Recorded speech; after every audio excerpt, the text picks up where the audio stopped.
Welcome, friends, to a discussion on multiculturalism.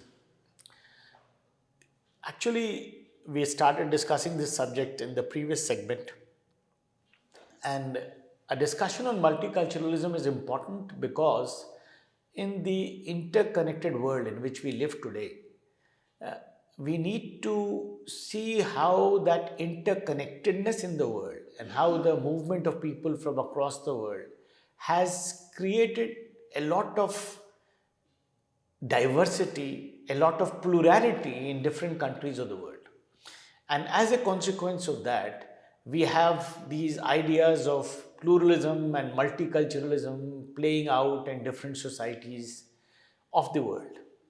And in this context, the present concept of multiculturalism, which is a very important concept to understand how democracies operate with diversity in the modern world. And that has implications for global politics as well as domestic politics. So, in our discussion on multiculturalism, the first important thing which we need to talk about is cultural diversity. Now, before this idea of cultural diversity, we have another idea of plurality. And a lot of people would understand both these terms interchangeably or use them interchangeably, thereby meaning that plurality and cultural diversity are one and the same thing. But actually, there is a difference between the two. Cultural diversity talks about difference, talks about different cultures existing along with each other, functioning side by side. But as plurality was silent about the inter se relationship between these cultures and cultural groups. It was only talking about the existence of diversity. It was not talking whether there is some kind of hierarchical relationship amongst the different cultural groups, or there is some kind of dominance and control of one cultural group or the other cultural groups, and any kind of power differentiation was not discussed. Rather, the mere presence of different cultural groups was considered to be enough to satisfy the criteria of plurality. But with cultural diversity, we are also talking about the balance of power, the existence of different cultural groups, and these cultural groups are self-contained. They are not existing in a relationship of dominance or subordination vis-a-vis other cultural groups. So therefore, it is talking about some kind of power balance, because a power imbalance, among different cultural groups or different groups in the society runs the risk of trivializing things, which are important. Our own Indian society, we have this caste system, Now, this caste system creates some kind of difference, because different caste groups are different from each other. But the point is that all these caste groups in the Indian society stand in a relation of hierarchy with each other. So there is a very well established hierarchical relationship among these caste groups. So although they are different, there is some kind of difference in the society in terms of different kinds of groups or caste groups operating in our society, but this is based or underlined by the imbalance of power. Cultural diversity tries to rectify this imbalance of power and create some kind of power equalization. Because the assumption is that we need different sets of skills to face the challenging problems of the present world and, of course, the uncertainty of tomorrow. And what are these diverse set of skills? The diverse set of skills idea actually links to the assumption that different cultural groups bring with them different sets of skills. There are certain unique features of every cultural group which cannot be replicated by the other cultural group. So they would have some unique features, some unique characteristics which are specific to them alone. And if those cultural groups or even linguistic groups were to die out, in due course, what would happen? That we would lose those skills, those uniqueness or those qualities, those values which were specific to that group. They would be lost forever. So therefore the idea is that no group, no cultural group, no culture is perfect. It has certain unique features, it has certain characteristics, but some other cultural groups would also be having some other unique characteristics. So in matters of culture or diverse cultures existing in a society, it is not a question of which cultural group has better values and skills and which one has inferior values and skills. All cultures are valuable, all cultures are good, and all cultures are important for people who belong to that cultural group. So they have their unique characteristics and features which are important for them. But when these cultures or cultural groups are existing side by side in a multicultural or culturally diverse society, they are actually adding value to each other's. They are also trying to create, a society whereby different sets of skills with their own uniqueness are existing side by side, and they are co-equals, they are equal to each other. So what a multicultural society calls for is to create equality among these groups, but they are allowed to retain their difference. So equality while retaining the difference is the essence of multiculturalism. Now different cultures might have their own languages as well. Today, for example, in the world we have around 7,000 languages today, and it is understood, it is estimated by scholars that in the next 50, 60 odd years, half of them are going to die. So for somebody who reads this news in the newspapers, it is just an information, that there are so many languages and half of them are going to die in the next generation or maybe in the generation after that. And since my language is not being affected is not in that extinction list, so I am not concerned. But if one were to look at it closely, one would realize the importance of these languages. That every language, of course, which is part of a certain culture, would have certain unique ideas, certain unique words. And those words would carry a certain kind of unique sense, which is probably not translatable in any other language of the world. So therefore what would happen, that if one language dies, a lot of such ideas, a lot of such words, a lot of such meanings are lost to the world for all times. And the words and the meanings which probably we are experiencing today in this life, maybe our children would be deprived of them. So that is something, is important, that we need to retain these languages, these cultures, and we need to ensure that the future generations are also benefited by the advantages by the richness which these languages and cultures bring to the world of today. The next important question is that why should we worry about the loss of this cultural diversity, as I was talking about? We need to worry about it, of course, because the cultural richness, which is there in the societies, those cultural advantages, those cultural values which we have, which are created not only by one single uniform culture, but by the coming together of different cultures as co-equals in the public sphere.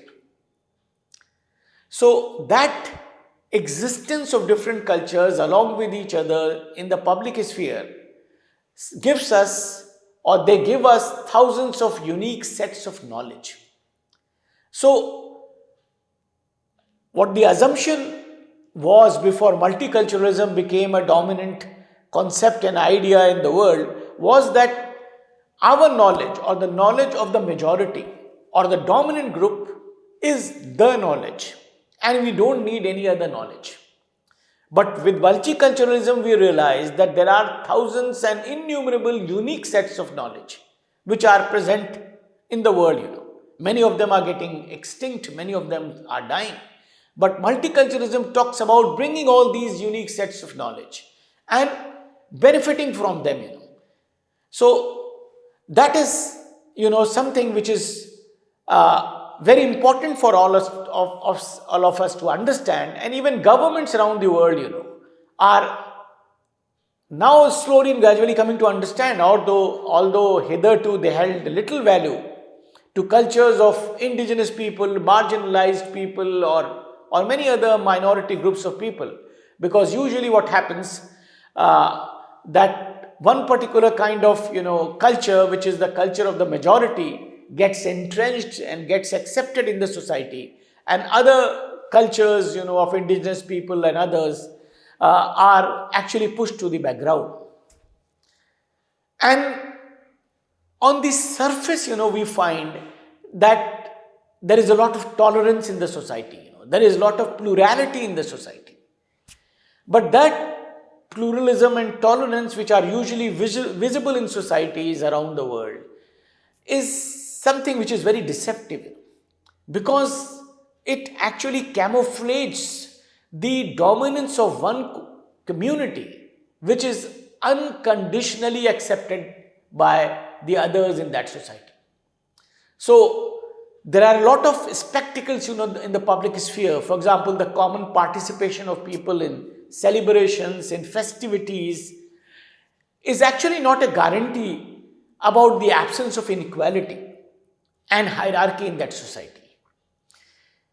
It would often be so that the dominance of one community and its symbols of power are willingly accepted by others, or a situation is created whereby one has no option but to accept the symbols of power of other cultures. So what happens, for example, people who are living in, say, United Kingdom or other countries of the West, people from the Eastern countries like India, for example. So once people from our places are living in those countries, they would come across,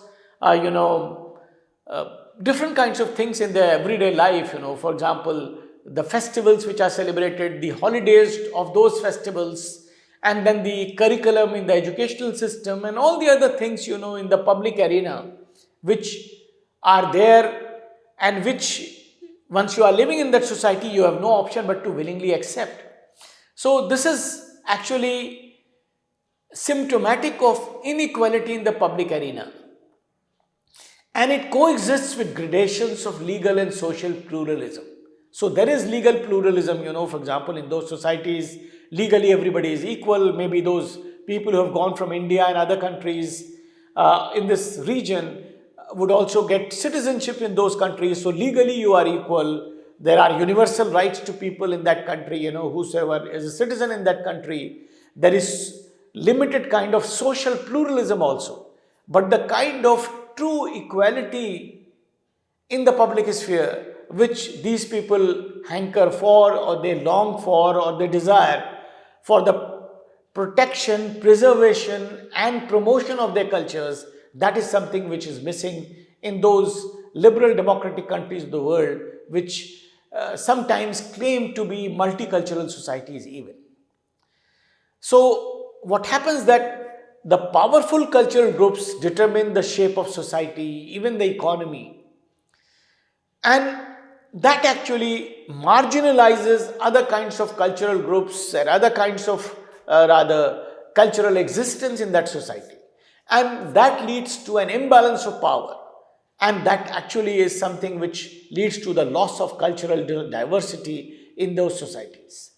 So what happens in these liberal democracies, that in these societies, ascendancy or dominance is often articulated in political and symbolic terms.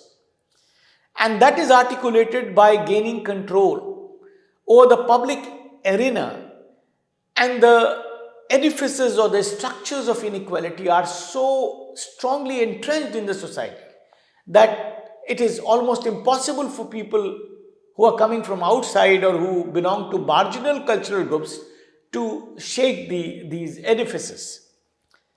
So, multiculturalism actually is conceptualized within basically the framework of democracy, because it actually enlarges, and it actually also gives a very strong meaning to the democratic concern of non-discrimination. So, multicultural societies have to be necessarily democratic, but democratic in the real sense, where there is operationally non-discrimination amongst all cultural groups which are existing in that society.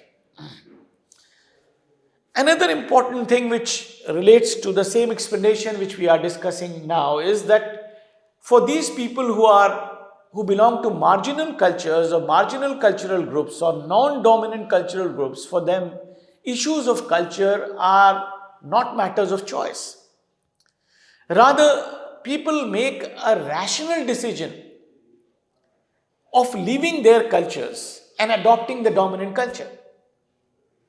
For example, if there is a minority group, living in these countries like America or even UK or any European country, and they want their children to learn their own language, for example, maybe their language is Hindi or Urdu, and they want their children to learn those languages. So usually in schools, that kind of a provision is not there, and even if it is there, they would see that in the kind of society or the world they are living, the rational decision is to send their children to the English medium school, because in the market sphere or in the society, people who know English, who have done that English education in those English schools, according to the curriculum designed by those people, which is very much in conformity with their cultural, social, political, economic requirements, this person or these people do not have a choice but to send their children to those very schools,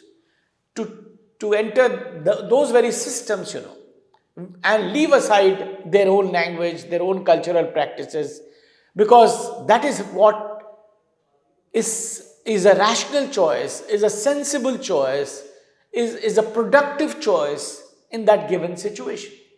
So therefore, if some people were to argue that people who are living in those countries have chosen those cultures by choice, and they have become like those people, and they have assimilated in those cultures very nicely, very beautifully, and that is something which is their own choice, it is actually a very, very contentious kind of argument, because that choice is a choice which is actually no choice, and you are forced to make a certain kind of a decision which probably, given a real choice, you would not make. So therefore, what happens that you are forced to send your children to the educational system where the lessons are embedded in culture, and that culture is the one culture of the dominant majority. So that is what you are supposed to study, and that is what your children are supposed to be exposed to. So that happens in, most democratic countries of the world, or liberal democratic countries of the world.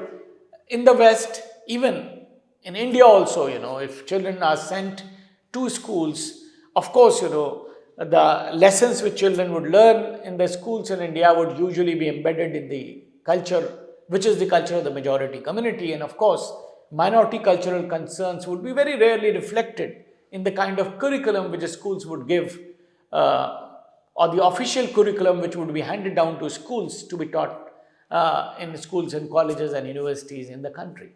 So that is, something which needs to be understood in relation to how, cultural inequality at the operational level exists in societies, and how multiculturalism is talking against it, because it is conceptualized with the basic assumption that there would be non-discrimination vis-a-vis or inter se, in relation to the cultural groups which are existing in the society. And therefore, this is something, which is a big shock to cultural groups, because the cultural groups, have their values, have their symbols, have their arts, have their languages, have their artifacts, which are handed down to them through generations. So they have a certain kind of a worldview, a certain kind of a knowledge base that has grown over generations. And therefore, that gives it a lot of value, that gives it a lot of richness. And therefore, what is required is that we need to preserve those cultural values, that body of knowledge, which has got richer over the centuries, by being passed on from generation to generation through the process of socialization. So therefore, we need to understand that multiculturalism is a concept which talks about free treatment of citizens, and that free treatment is a basic right of all citizens, which they get by the mere fact that they are human beings. And that fair treatment is not a concession which they are getting from the side of the majority, because the majority, out of its large-heartedness, is giving them something, which they otherwise would not have got. So therefore, multiculturalism basically talks about giving certain specific group rights to minority groups, because these group rights are essential for the protection of these religious and cultural minorities. And the basic argument which multiculturalism advances is that these differentiated ideas of citizenship and group rights are very essential for the protection and preservation and promotion of these diverse cultures. So that is the reason why it calls for policies that advance diversity of cultures by helping minority cultures to protect themselves. And this is something, which is a big challenge for all liberal democracies of the world. Because when liberal democracies were being structured in the West, they were basically structured in a very monocultural manner, where the dominant culture was entrenched and countries and nation states were structured around those dominant cultures. And the minority cultures were either sidelined or forced into submission to accept or to make that choice which we were just now talking about. So these societies, which actually pride in calling themselves multicultural, would be accepted as truly multicultural if they were to have true cultural diversities in their societies. And that cultural diversity means that different cultural groups would be existing side by side together as equals in the public sphere, in the true sense of the term. Thank you.